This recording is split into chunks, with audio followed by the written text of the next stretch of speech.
Afin d'évaluer le niveau de cybersécurité en entreprise, il est nécessaire de passer par quelques étapes claires et structurées. La première, la plus importante même, c'est de lister les données, les systèmes d'information, les outils technologiques qui sont critiques dans l'entreprise, qui sont vraiment sensibles et dont on ne pourrait pas se passer pour exercer son activité. Ça, c'est vraiment une étape cruciale parce que pour pouvoir travailler dessus par la suite, il faut déjà les avoir identifiés en amont. Pour aller un petit peu plus loin que ça, il est important après d'aller auditer finalement son système d'information, aller rechercher quelles sont les vulnérabilités possibles qui pourraient altérer ces données, altérer tous les systèmes d'information qui sont critiques et qu'on a listés auparavant. Donc ça va passer par une phase d'audit qui peut être un audit automatisé, mais aussi un audit réalisé par des spécialistes dans lequel on va aussi aller rechercher les processus, qui a accès à quelles données, dans quel contexte, pourquoi, est-ce que c'est justifié et est-ce que finalement toutes les règles sont bien respectées. Ensuite, la phase d'après, pour pousser encore un petit peu plus loin la réflexion, pourrait être de réaliser ce qu'on appelle des pen tests. Donc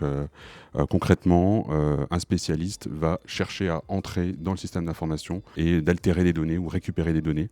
Et on va voir comment se comporte ce système-là, est-ce qu'il est protégé suffisamment. Et puis pour terminer, une fois qu'on a fait tout ça, sur l'intégralité des systèmes qui sont critiques, on peut lister simplement un plan d'action parce qu'on va de toute façon, quoi qu'il arrive, trouver des vulnérabilités, trouver des failles. Et donc, ce qui est important, c'est de classifier finalement le niveau de criticité de ces failles et rédiger un plan d'action sur X temps dans lequel on va dérouler après tout un processus pour se protéger. Et améliorer la cybersécurité de l'entreprise. Du coup, ça va être plus la partie technique, ce que va pouvoir proposer Trinaps avec les compétences que vous avez. Sur la partie plus Silexo, protection des données, juriste en droit du numérique, nous, on va aller chercher quels sont les différents référentiels qui s'appliquent à la cybersécurité en fonction du secteur d'activité de l'entreprise.